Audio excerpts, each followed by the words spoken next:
Shalom saudaraku, berjumpa kembali bersama dengan saya, Pendeta Jakob Setio, dalam program Sapa Jemaat di Rumah. Mari kita masuk dalam hadirat Tuhan, kita berdoa, mohon penyertaan dan berkat Allah dicurahkan atas kita. Bapa, kami menyerahkan waktu renungan firman Tuhan kali ini ke dalam tangan kasih-Mu. Mohon hikmat-Mu, mohon pencerahan daripadamu. Biarlah kami mengerti akan kehendak-Mu, supaya sepanjang hari ini menjadi hari yang diberkati, di mana kami boleh hidup seturut dengan kehendak-Mu. Berfirmanlah Tuhan, kami siap diberkati. Di dalam nama Yesus kami berdoa dan bersyukur kepadamu. Haleluya, amin. Firman Tuhan kali ini terambil dari Lukas pasal 17 ayat 17 sampai 19. Lukas 17 ayat 17 sampai 19 berkata, "Lalu Yesus berkata, bukankah ke-10 orang tadi semuanya telah menjadi tahir? Di manakah yang 9 orang itu? Tidak adakah di antara mereka yang kembali untuk memuliakan Allah selain daripada orang asing ini?"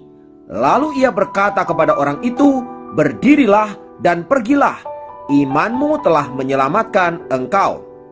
Saudara, jika ditanyakan, sebenarnya untuk apa sih Tuhan membuat mukjizat dalam hidup kita? Pertanyaan ini sebenarnya sudah ada jawabannya, dan setiap kita orang percaya pasti tahu jawabannya. Sebab mukjizat Tuhan dinyatakan supaya kita mengalami lawatan Tuhan, dan supaya kita olehnya bersaksi bahwa Tuhan yang kita sembah adalah Tuhan yang luar biasa, Tuhan yang ajaib, Tuhan sang penolong dalam hidup kita. Namun sayangnya, meskipun kita mengerti untuk apa mukjizat itu dilakukan, seringkali justru kita tidak memenuhi tujuan Allah ketika mukjizat itu dinyatakan dalam hidup kita. Seperti ke-10 orang kusta itu, bagaimana mereka telah mengalami lawatan Tuhan yang luar biasa. Mereka telah mengalami kesembuhan daripada Tuhan. Namun sayangnya, yang 9 tidak datang kepada Tuhan dan mengucap syukur serta memuliakan Allah. Dan hanya 1 orang saja, itu pun orang asing, dalam arti dia bukan orang Israel. Saudaraku, kisah ini sebenarnya ditujukan untuk menyindir orang-orang Israel. Mereka yang telah melihat mukjizat Allah, mereka telah melihat kuasa Allah dinyatakan. Justru mereka tidak bersyukur kepada Allah, mereka tidak memuliakan Allah. Tetapi orang yang dikatakan sebagai orang kafir, orang yang tidak mengenal Allah, mereka justru mengucap syukur ketika mukjizat itu dinyatakan. Mereka datang kepada Tuhan, mereka menyembah Tuhan, dan mereka mengikut Tuhan. Ini tentu saja sebuah hal yang ironis. Mereka yang kita klaim sebagai orang yang tidak menerima keselamatan, mereka yang kita klaim sebagai orang yang tidak menerima anugerah, tetapi pada saat mereka dijamah oleh Tuhan, mereka tahu apa artinya bersyukur. Mereka tahu apa artinya membalas budi. Mereka tahu apa artinya mukjizat bagi hidup mereka. Itulah sebabnya kisah tadi menggambarkan orang-orang yang tidak mengenal Allah. Ketika mereka melihat mukjizat, hati mereka hancur di hadapan Allah. Lalu mereka datang dan memuliakan Allah. Menjadi pertanyaan adalah, bagaimana dengan hidup kita? Berapa banyak kita mengalami mukjizat-mukjizat dalam hidup ini? Berapa sering kita mengalami kuasa Tuhan dinyatakan? Namun berapa banyak kita datang kepada Tuhan dan mengucap syukur serta memuliakan Dia yang telah menyatakan kuasa dan mukjizatnya itu dalam hidup kita? Sayangnya kita seringkali alfa dalam hal ini. Kita seringkali lupa akan hal ini, saudaraku. Belajar dari seorang yang bernama Joni Eareckson Tada. Dia adalah penyandang cacat quadriplegic, yaitu lumpuh dari leher hingga ke kaki sejak dia berusia belasan tahun karena kecelakaan. Walaupun Tuhan tidak menyembuhkan dia secara fisik, namun hidup Joni Eareckson Tada sendiri adalah sebuah mukjizat yang ditunjukkan Tuhan kepada dunia ini. Betapa tidak, saudaraku, melalui hidupnya Tuhan telah menyelamatkan orang-orang yang terhilang. Tuhan telah menguatkan mereka yang lemah. Tuhan telah memulihkan mereka yang sakit. Tuhan memberikan penghiburan kepada mereka yang sedih, dan bahkan memberikan semangat pada mereka yang patah hati. Dalam kelumpuhannya yang terikat dengan kursi roda, saudaraku, Joni Eareckson telah tekun belajar melukis dan menulis, dan karyanya telah menjadi berkat bagi jutaan umat manusia di dunia ini. Dia sendiri juga aktif memimpin berbagai seminar di dalam dan di luar negeri.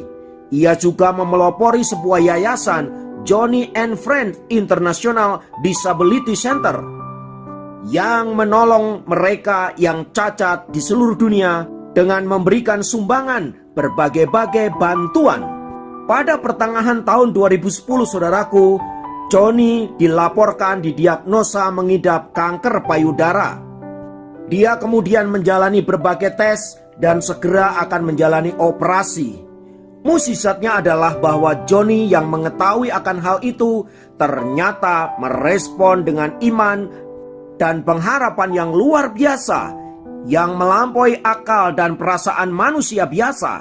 Dia berkata dengan tenang, "Saya seringkali menegaskan bahwa setiap penderitaan yang kita alami itu adalah atas izin Tuhan Allah yang senantiasa penuh hikmat dan penuh daulat. Dia tetap mengasihi kita dan menginginkan yang terbaik bagi kita.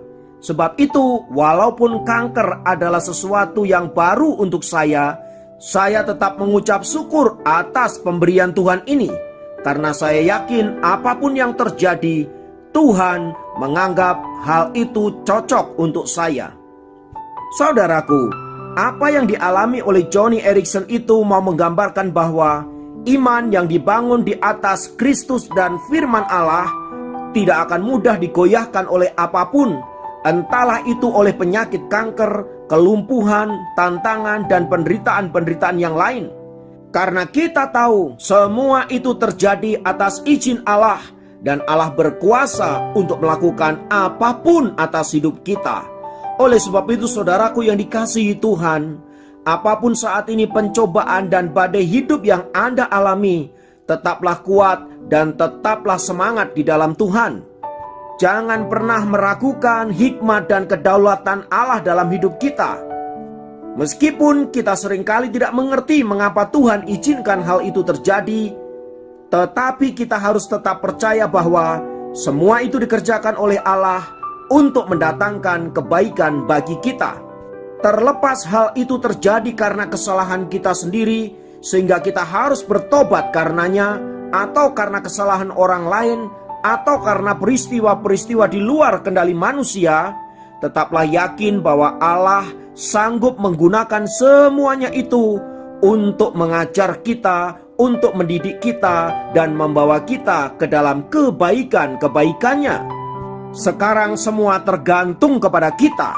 Respon apa yang kita lakukan terhadap peristiwa yang sedang terjadi? Akankah kita datang kepada Allah?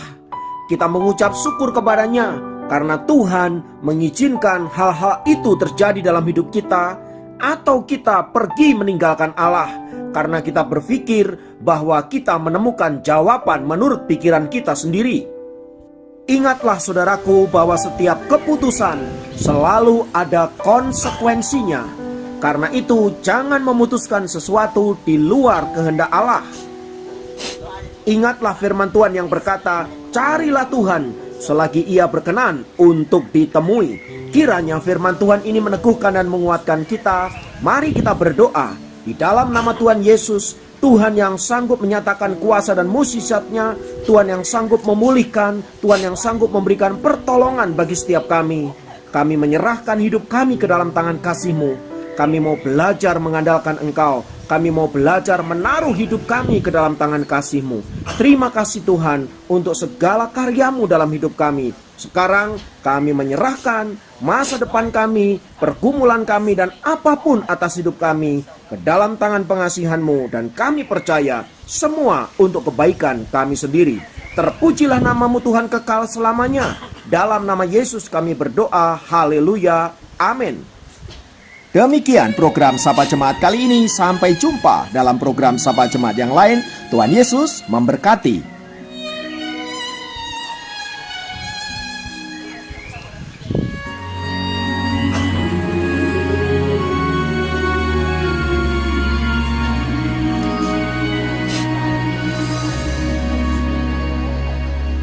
Cinta Kau, Yesus Tuhan, Kau kekasih jiwaku. Ku perlu Kau, Yesus Tuhan, Kaulah nafas hidupku.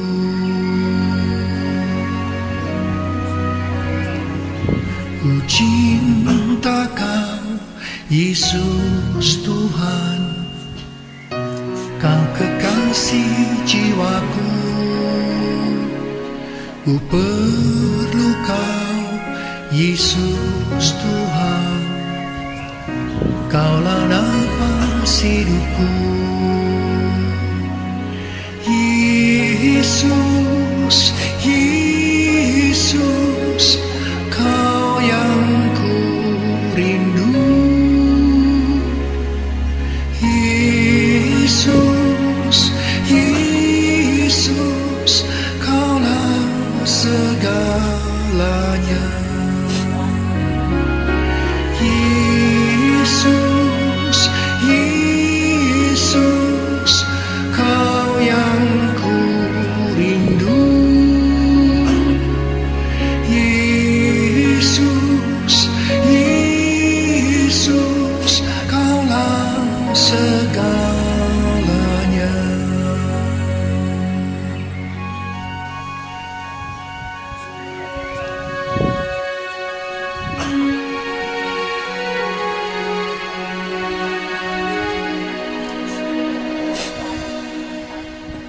Ku cinta Kau, Yesus Tuhan, Kau kekasih jiwaku.